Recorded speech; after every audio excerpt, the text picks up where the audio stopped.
Hello and welcome to Youth Forum on Foreign Policy's MP Engagement interview series. I'm Rich Pava and with me is Mritika Nandi. And today we have very distinguished guests from the United States of America, Representative Paul Thyssen and State Senator Ellen Roberts. Welcome, sir. Welcome, ma'am. Thanks for having us. So I'll just go on to Mritika and we'll start with the interview.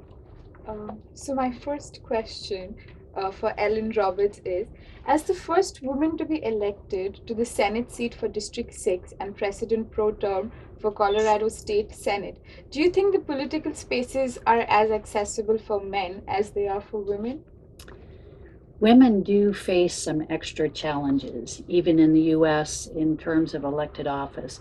Much of that is balancing work and family life, as well as access to donors in a campaign. That makes a big difference. The women don't have the same network of supporters, so it takes a lot of work to develop that. I think there is a lot of interest, though, in the US to strengthen the role of women in our elected offices, both at the state and national level.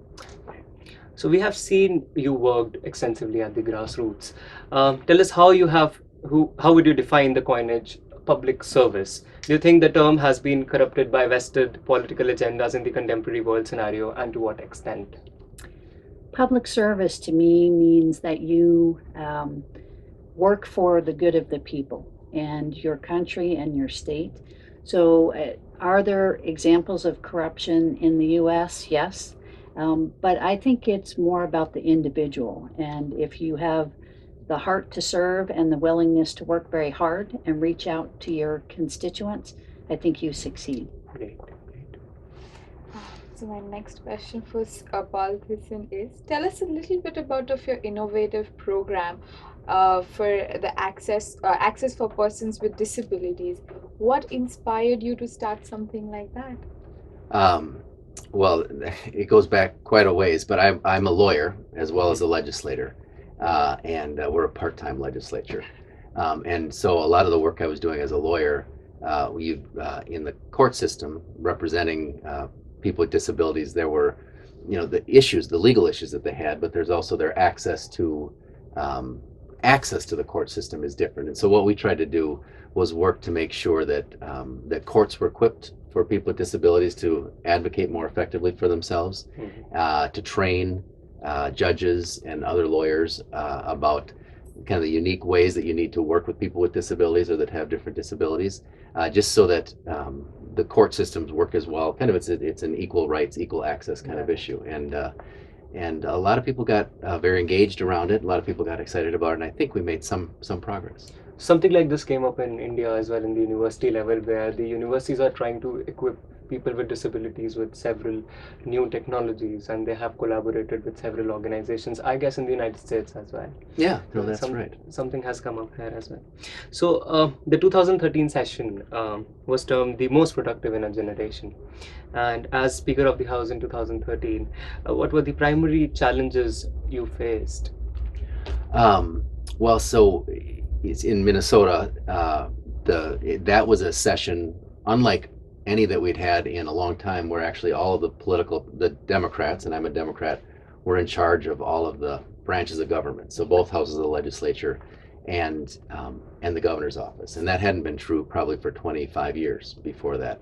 And so I think probably the biggest challenge was trying to figure out. There's a lot of pent up demand for things that Democrats tend to prefer, and so the two biggest challenges I would say were kind of tempering the demands of people, because they wanted a lot done, and we did get a lot done, but there was a lot more people wanted to go a lot farther.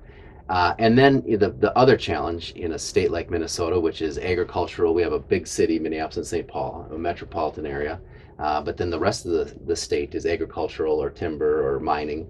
Trying to balance out those regional differences where people reflect where they come from, and so trying to balance out those things is probably the biggest challenge of Speaker of the House or a leader of a party.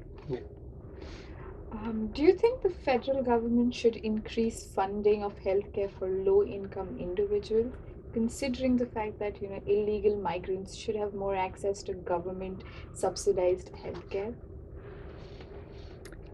you want to take that one, or you want me to? So, well, no. So I do think the efforts that have been made in the last 8 years towards expanding access to healthcare have been really important. In our state, we have now about a little less than 5% of people in Minnesota who don't have access to see a doctor or nurse when they need to. So it's great. And we've always kind of been a leader in that, but we've improved even from that. But the biggest gap that make up that 4 to 5%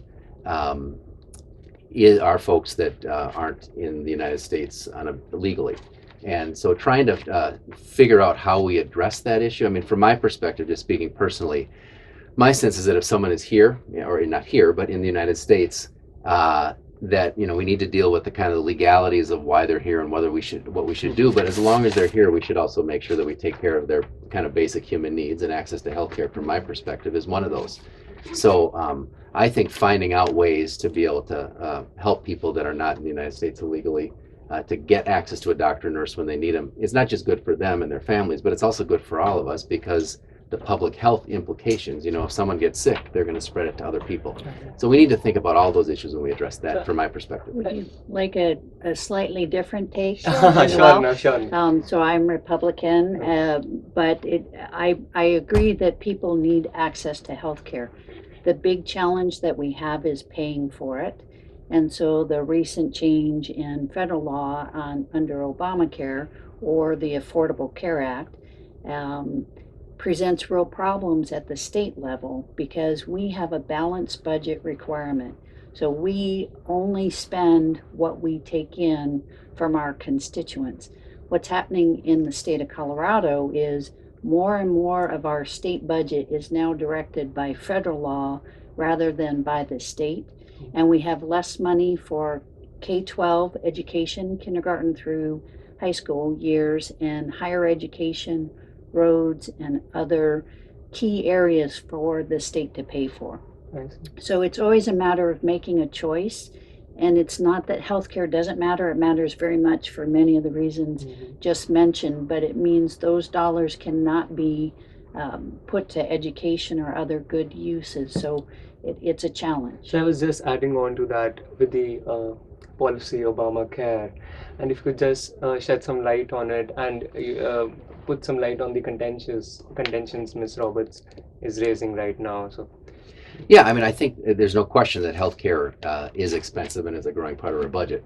Frankly, most of what we spend our healthcare dollars on, and I think this is true in just about every state, is on old people. Our population is getting older and older, and so what we pay for Medicaid, for like nursing homes, where for where people go and spend their kind of retirement years where they need healthcare, that makes up the vast majority. And I don't know of anybody, at least in Minnesota, that thinks we should actually be cutting access for healthcare for older Minnesotans. So that's clearly an issue. The biggest challenge, though, is not whether we should cover people or not, but it is cost. And from my perspective, the failure of Obamacare so far is it hasn't gotten at that underlying issue of healthcare costs. How expensive it is in America to provide healthcare compared to any other country in the world, and we need to get that under control. And there's lots of things that go into that, but that's kind of the unfinished business, it seems to me. So just deviating from this particular topic of health and coming to elections next year. So it's estimated that more than $200 million will be pumped by hedge funds and private equity firms into state and federal elections. What do you think will happen if this trend continues? Will political funding become a serious issue in these elections? So yes, and I think at the state level, it's very different than at the national, federal level. But it is concerning to me that people of average means will be unable to get elected because it is such a struggle to compete with buying media, with just the impact of large donors. So regardless of party, I think that we probably share concern. That's a constant issue which has been there. Yeah. So taking the same thread of thought, don't you think it's important for presidential candidates or any representative to disclose the amount of money they have spent in campaigning?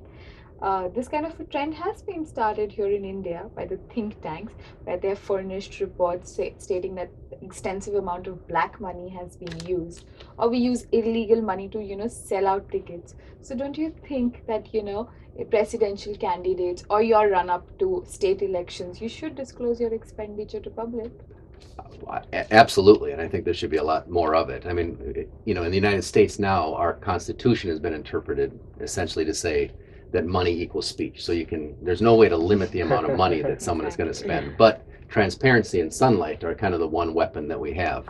And we have pretty good laws in Minnesota, and I imagine in Colorado too, about disclosure of what the candidates spend and what the parties spend.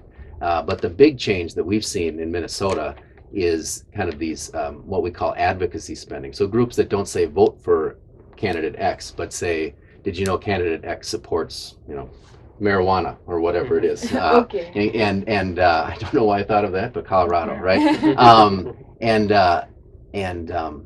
And that's not disclosed, and that's kind of the piece that I really think that we need to figure out. Our individual candidates can spend about $60,000 on their campaigns, but in many of our closely contested state legislative races, so representing 40,000 people, you'll see up to $1 million being spent by outside groups trying to influence the election, and that really has distorted our politics.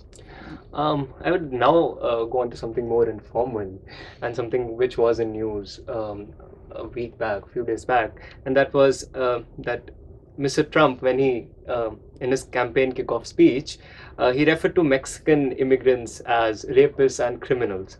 But a July Washington Post ABC News poll showed that 33% of the general public actually liked him, 17 percentage points higher than how he'd polled in May. So, what, according to you, might be the reason behind such a rise in his polls, when on the contrary, one expects his polls to sink? Do you agree that he benefits from a celebrity status? Mr. Trump definitely benefits from his celebrity status and being on television. He definitely benefits from being a billionaire. He does not speak for me as a Republican, and I don't agree with a lot of his views, including the ones you just mentioned related to immigration. However, people are looking to shake up the field. So as a Republican, when you have so many who are running, I think Mr. Trump presents somebody who, because he is bold and daring in what he says, people like that being shaken up. I for one, don't think that will last, and I hope not for my party, but we'll see how it plays out. Or our country. Or Your views on this? Well, no, I agree with everything that Ellen just said, and I just don't think it reflects the best spirit of America. Okay. So, since now we have covered almost all the topics related to the elections, we just put this interview on to an end. I hope you guys enjoyed it. Please subscribe to our YouTube channel for further interviews like this. Thank you, Representative Paul Thyssen. Thank you. Thank you, State Senator Ellen Roberts. Thank you. Thank you so much.